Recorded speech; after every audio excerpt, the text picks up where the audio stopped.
बोल जयकारा बोल मेरे श्री गुरु महाराज की जय। गुरुमुखो, यह मनुष्य देही तुझे कई युगों के बाद मिली है।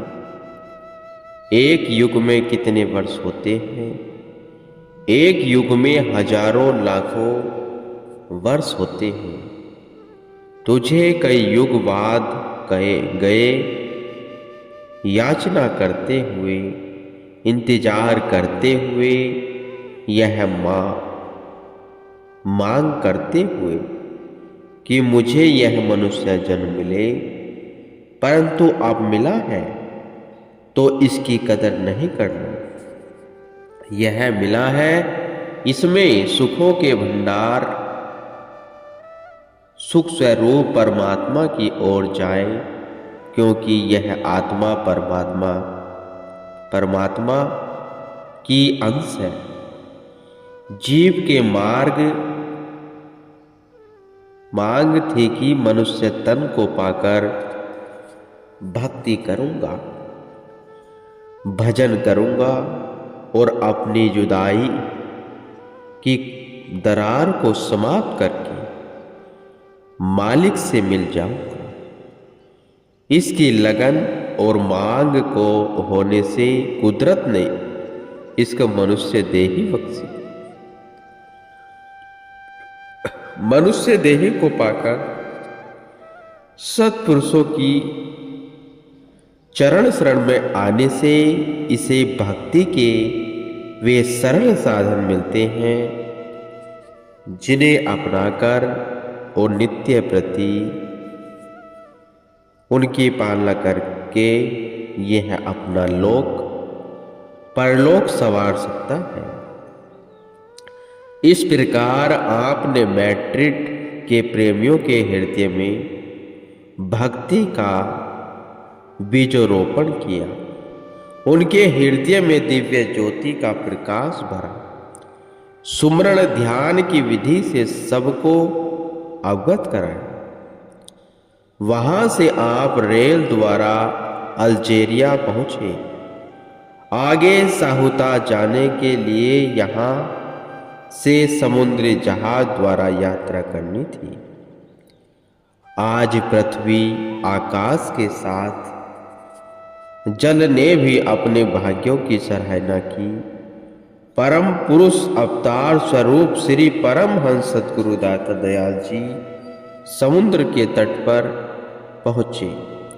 नूरानी रूप के दिव्य झांकी को निहार समुद्र ने अभ्यास करते हुए अपने धन्य भाग्य मनाए। समुद्र की लहरों का वेग श्री चरणों की ओर बढ़ता हुआ कल कल का नाद करता हुआ मानो स्वागत के गीत गा रहा था।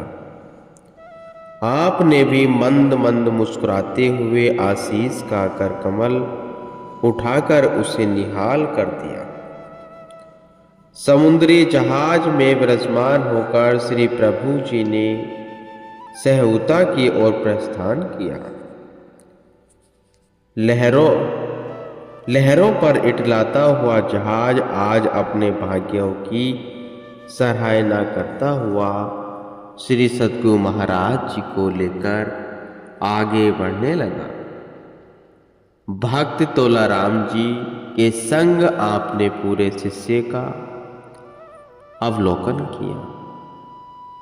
शिव का कैप्टन भी श्री दर्शन पाकर आत्मिक आनंद से प्रफुल्लित हो उठा।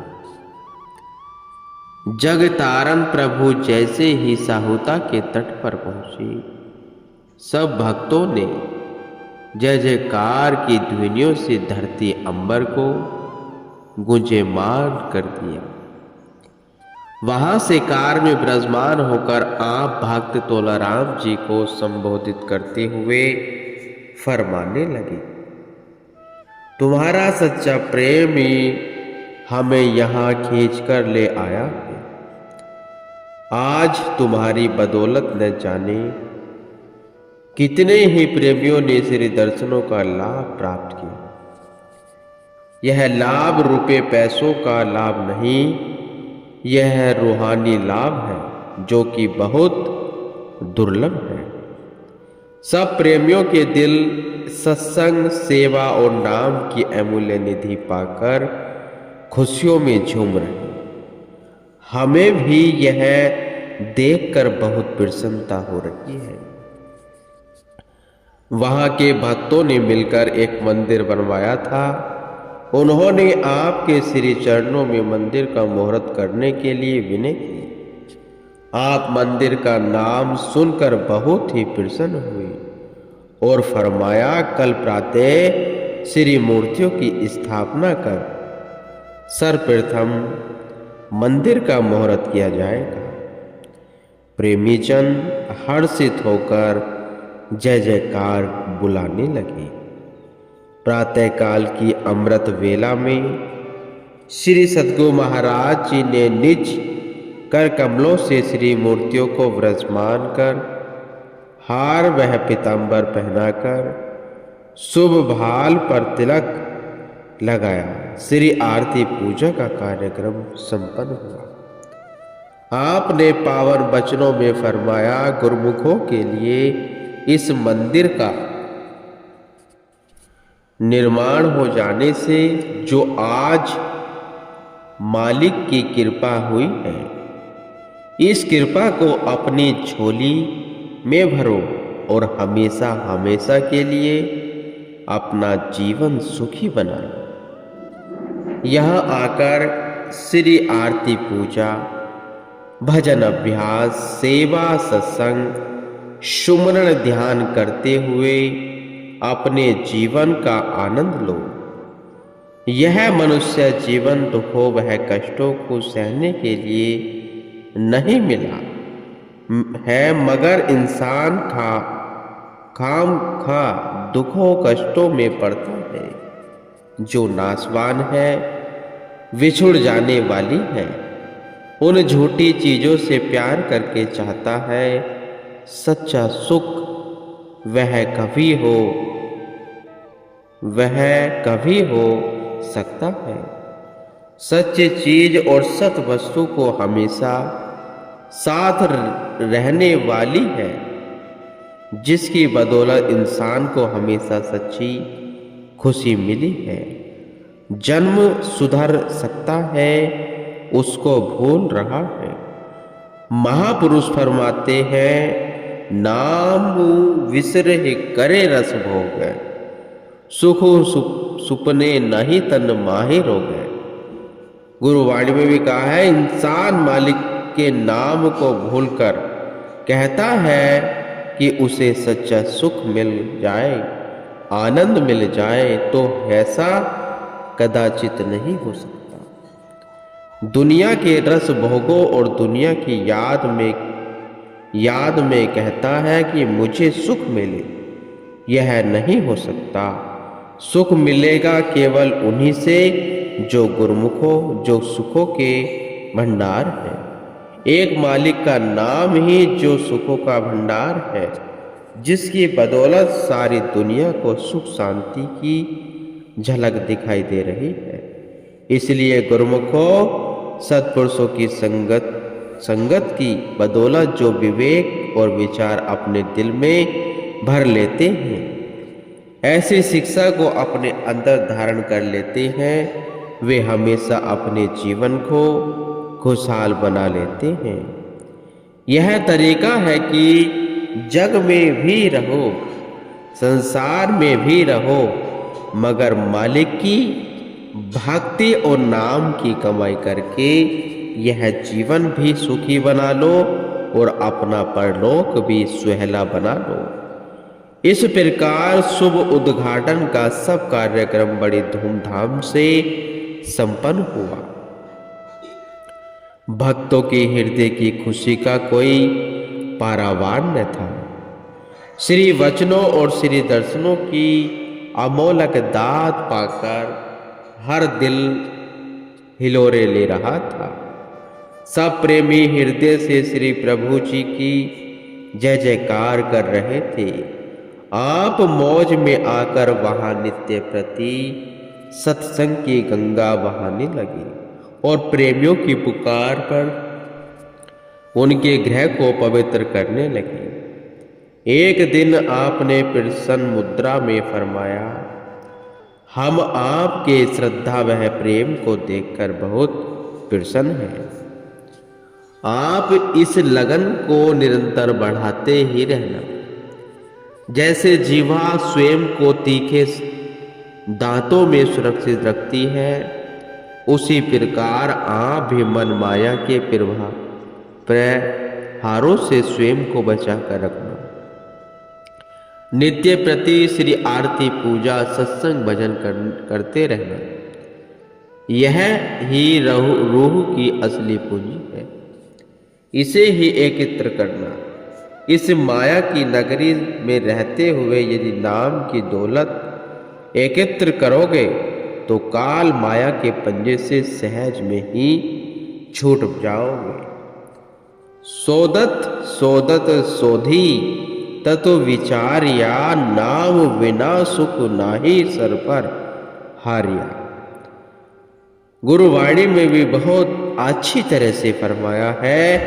महापुरुषों ने फरमाया है कि हमने शोध शोध कर तजर्बा किया है कि नाम के बिना सुख नहीं मिलता। नाम के बिना इंसान की गति नहीं होती। नाम बिना इंसान भवसागर से पार नहीं होता।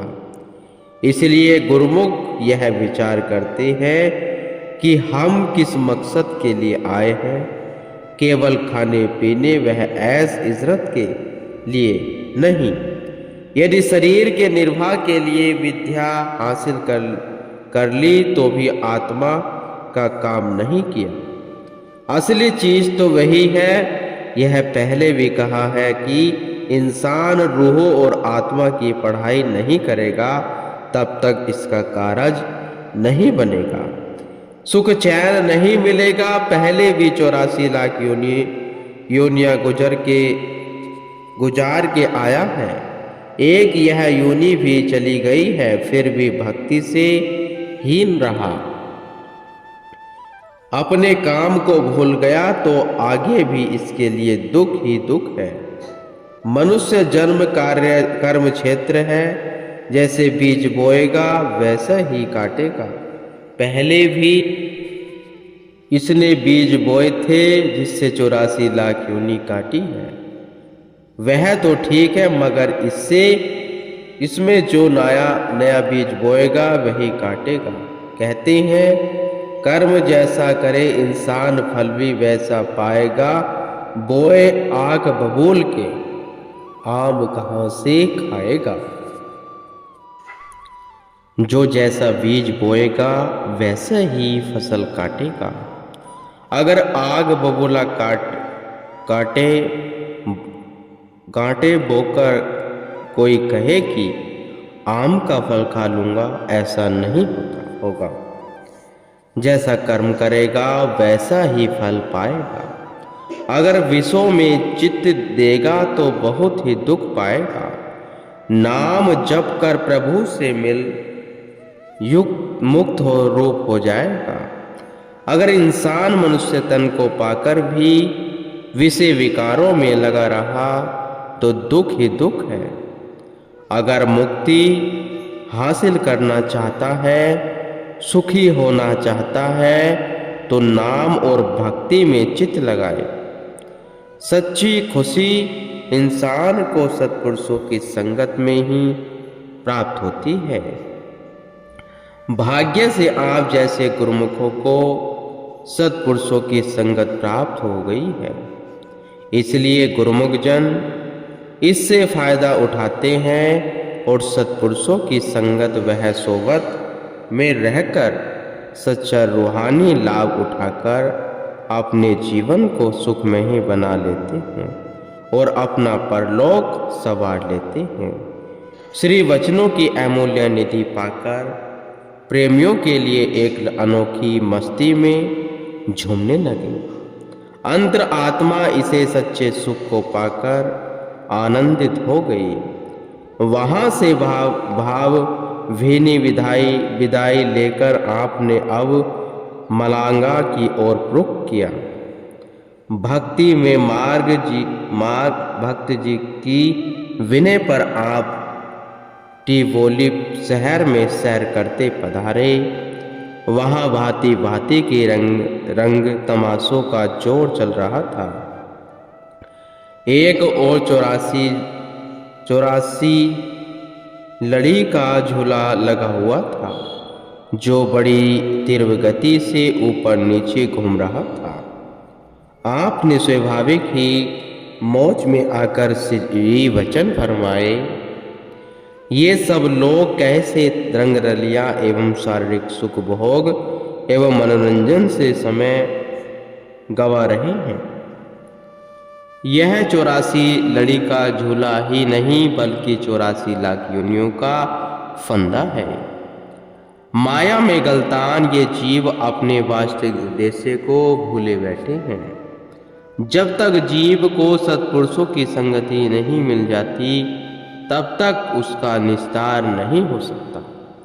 करुणा और दया से परिपूर्ण महापुरुषों का हृदय जीवों की ऐसी करुणा दशा को देखकर द्रवित होता है।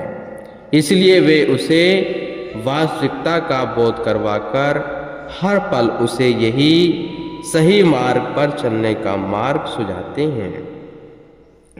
मलांगा करुणा निधान महाप्रभु जी मलांगा पहुंचने पर वहां के प्रेमियों में एक अनूठी खुशी का संचार हो गया। सब ने हर्षोल्लास से मधुर गीत गाए हुए अपने परम आराध्य देव का भव्य स्वागत किया। पुष्पमालाएं और गुलदस्ते भेंट किए। दोपहर को आपने सत्संग भवन में कृपा फरमाई और पावन वचन हुए। मालिक की बंदगी करना ही जीवन का ध्येय है। बिना बंदगी के इंसान को अंत में शर्मिंदगी उठानी पड़ेगी। दुनिया के समान इंसान के साथ नहीं जाते, बल्कि इनमें उलझा हुआ जीव जन्म जन्मांतरों तक दुखी वह परेशान हुआ 84 के चक्कर में घूमता रहता है। जीव को इस धोखे से बचाने के लिए संत इस जगत में आते हैं और अपने वचनों की रोशनी प्रदान कर जीव को सतमार्ग राह दिखाते हैं। जो सद्गुरु के वचनों को हृदय संगम कर उन पर मनन करता है वह निश्चय ही भवसागर से किनारे पा लेता है। श्री वचनों को श्रवण कर माया वह गलतान जीव स्वयं पर गलानी अनुभव करने लगे और उचित समय पर आकर उन्हें माया से मुक्त होने का मार्ग दर्शाने के लिए श्री सद्गुरु महाराज जी का कोटि कोटि आभार प्रकट करने लगे। आपने उन्हें लॉस पोलमोस की तैयारी करने के लिए फरमाया। एयरपोर्ट पर जाकर पता चला कि प्लेन लेट है। प्रेमियों की विनय पर वहां से थोड़ी दूरी पर स्थित एक पहाड़ी देखने के लिए गई। वहां का मनोरम दृश्य देखते ही बनता था। एक ओर महल अटारियां थी और दूसरी ओर सागर का तट था। तट पर सागर की लहरों में इटलाते हुए शिप चल रहे थे और ठंडी ठंडी समीर चल रही थी। मौज में आकर आपने पावन वचनों में फरमाया, गुरुमुखो आप भी कभी भारत में आकर श्री आनंदपुर महातीरथ के नजारे देखो। श्री आनंदपुर भक्ति वह मुक्ति का लासानी दरबार है। उन प्रेमियों ने मौज को सिरोधार्य करते हुए शीश झुका दिया। इतने में प्लेन के चलने का समय हो गया। आप प्लेन में विराजमान होकर लोस पोलमोस पहुंच गए। हमारे श्री पंचम बादशाही जी ने तीर्थ महातीर्थ किए हैं। देश विदेश में जाकर हम जैसे जीवों पर इतना कल्याण किया है जिसका हम उधार नहीं चुका सकते गुरुमुख को।